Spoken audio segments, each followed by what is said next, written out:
Gibbo presents. It's Gibbo, and right now I'm joined on the line by singer, songwriter, and activist. It is the strong one, Etana. Etana, how are you doing? And I know you're on the road on tour at the moment. What's your current location? I'm in Google. Literally in Google office. And whereabouts are they situated? Manhattan, New York. Is it a particular promotional project you're doing there or marketing campaign? Yeah, this short performance. Of course, all related to your new album, I Rise, which is set to be released tomorrow, October the 28th. So, to begin with, can you tell me why you chose this title for the project? Is it reflective of certain things that have gone on in your professional or personal life as of late?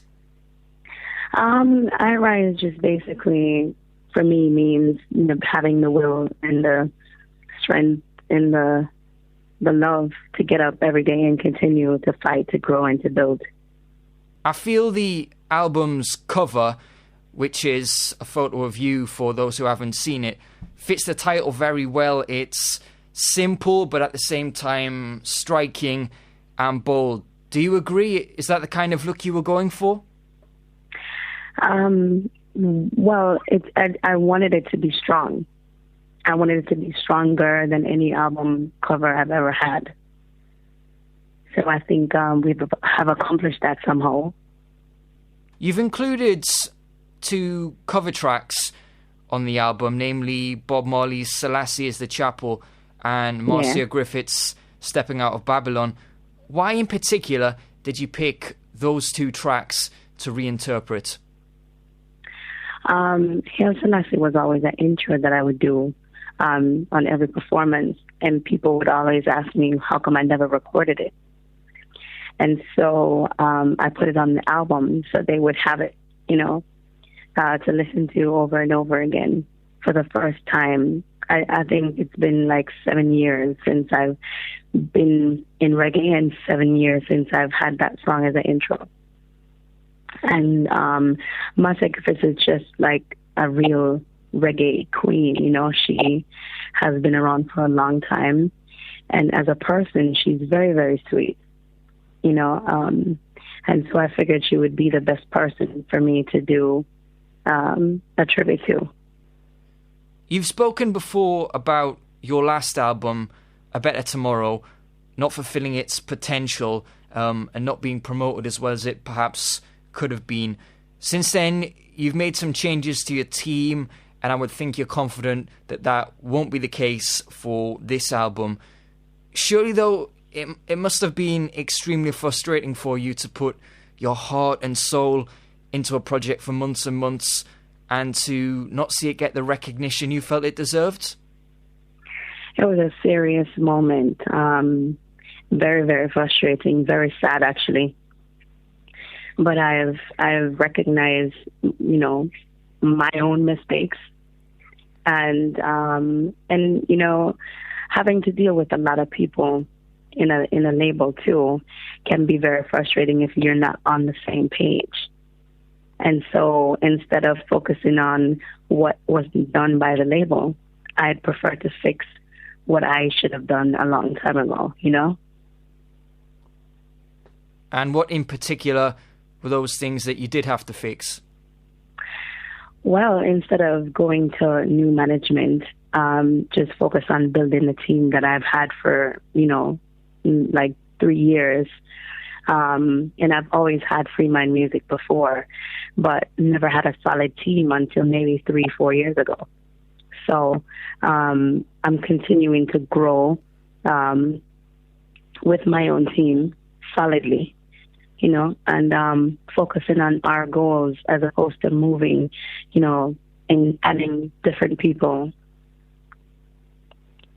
So tell me about the team. How many people does it consist of, and what roles do they play? Wow, it's a lot. There is management, there is social media management, there is stylist and makeup artist, but we kind of, work on that together because I work off my mode and my vibe, what I'm feeling at the time. There is also marketing. There's also the website, the stores, stuff like that. That's separate and apart from social media. There is, of course, a lawyer, a bunch of other accounting, a bunch of other people.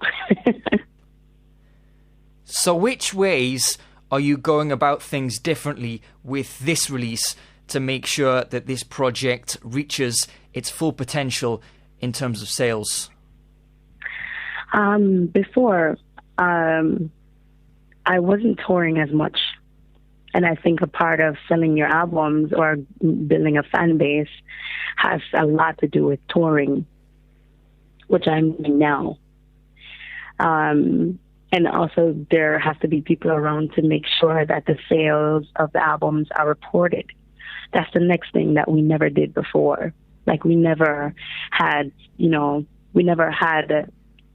any ways or means to report our sales. We just didn't know, and we weren't assisted by the label in doing so either. So that's just maybe one or two things that's different now that I think will help me miles and miles and years to come. What are your goals or expectations for iRise? If I'm correct, Better Tomorrow reached number 8 on the Reggae Albums Billboard chart. Yes. Is that the benchmark? Do you have to top that?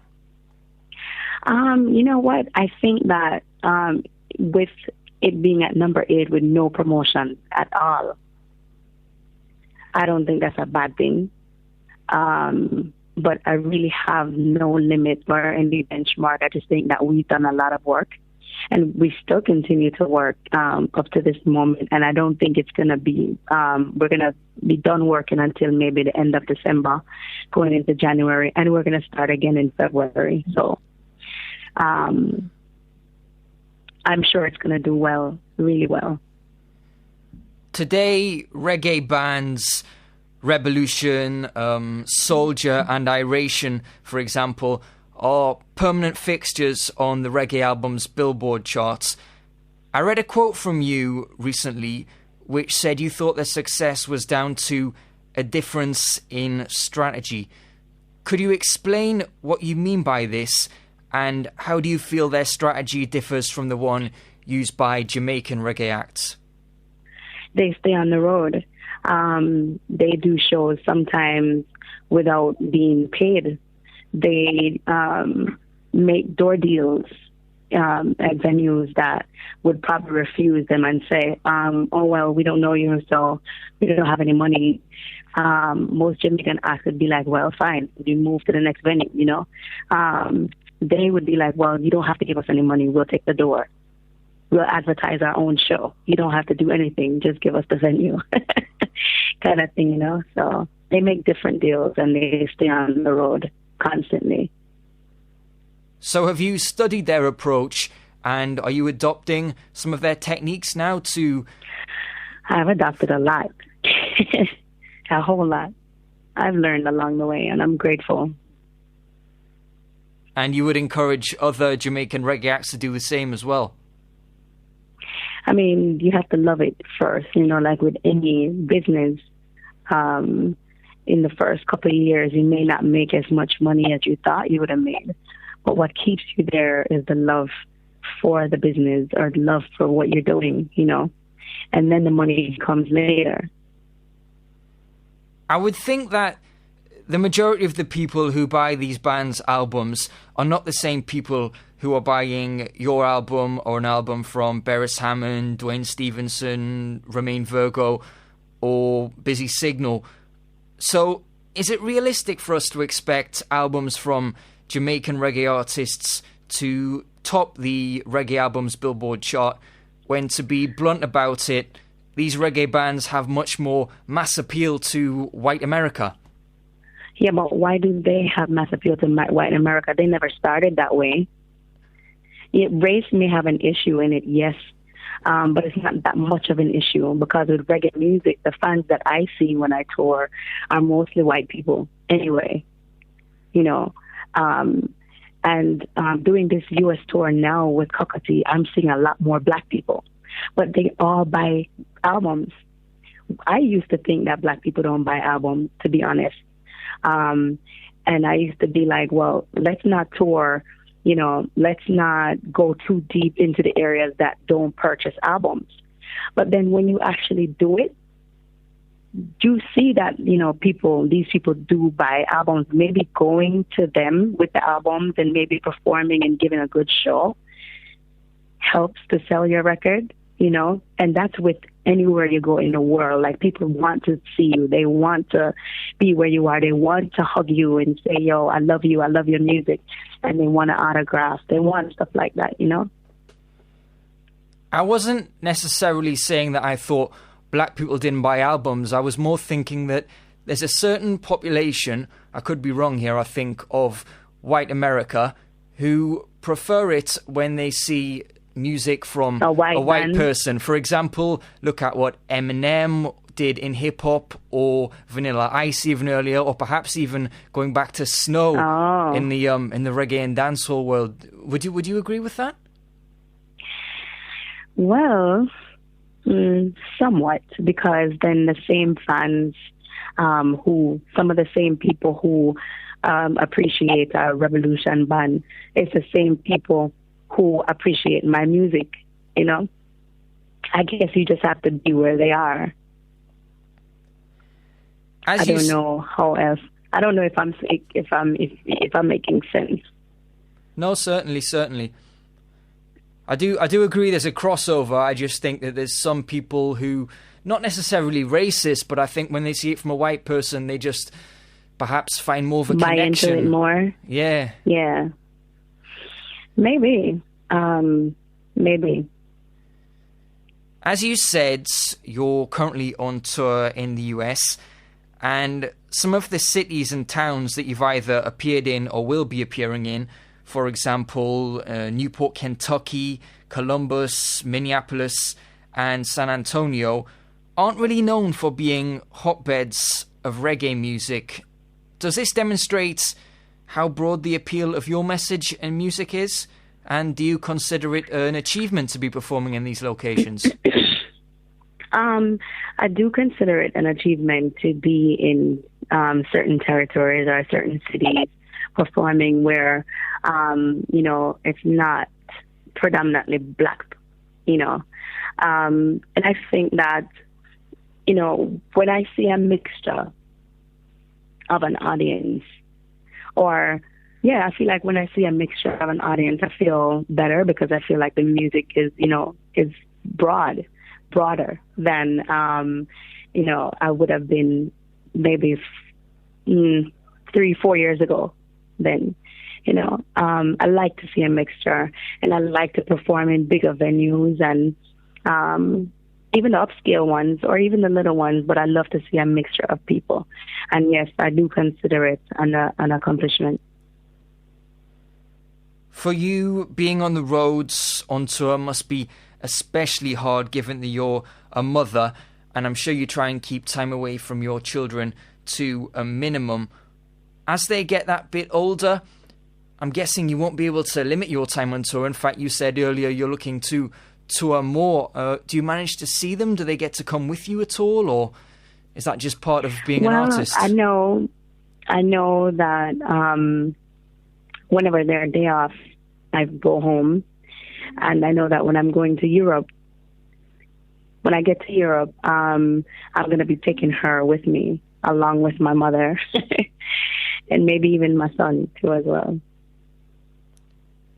You've established a mini business empire through the Strong One store on your website, which sells skirts, skincare products, and jewelry, along with T-shirts and your music.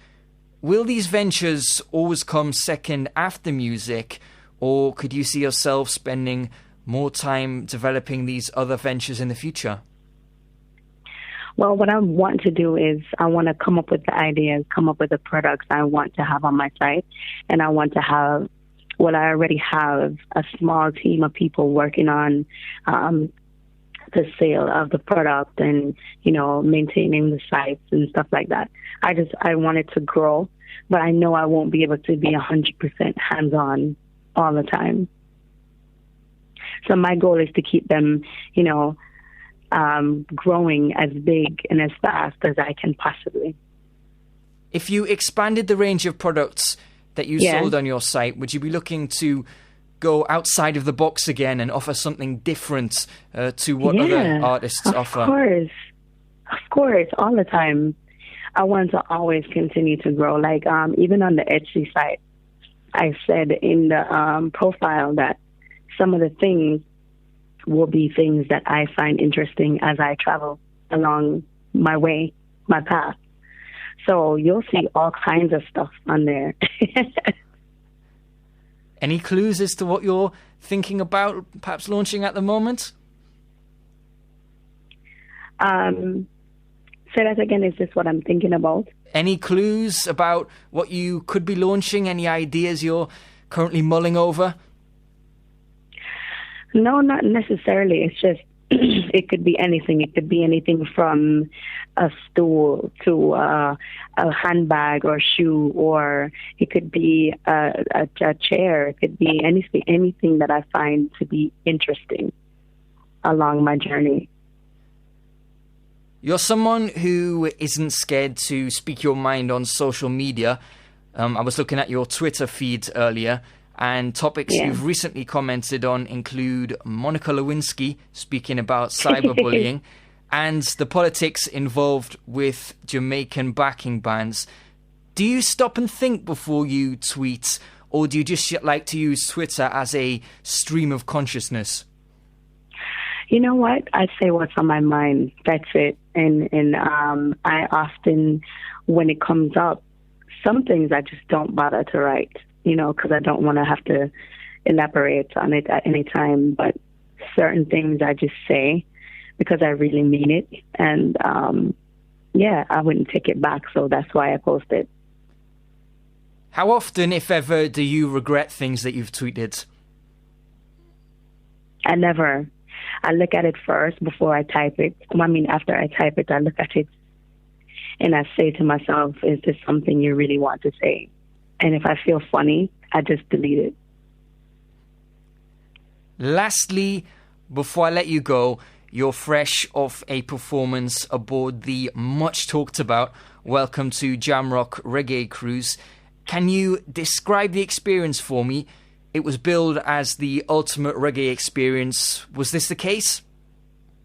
They're going to have to get a new ship, like a bigger one. Yeah, and you know, they're going to have to allow, as much as they allow the male artists to bring their own bands, they're going to have to allow the females to get their own bands too. They didn't let you bring your band? No, I had to use a backing band. A dancehall backing band at that, Rough Cut, who doesn't really play reggae music. It was a little bit of a turn off for me, but that was the only thing. Everything else was really good. The food was really good, and it was good to see all of the reggae artists and all the bands and everybody walking around on a ship together, all the radio people. I mean, everybody, like almost the whole industry was on that boat. It was really nice. Instagram was certainly flooded with posts from aboard that ship. It was crazy. And you know what was weird too was like when you get to a festival, there's this big old barrier between you and the people, and they're like distance away. On the cruise, you have to get on the same shuttle with the people. So people are like turning around, taking pictures while you're on the shuttle. You walk around on the same boat that they're on, and, you know, they get to walk up to you, take pictures. So they kind of get to hang a little closer than they normally would have, you know, on a regular festival.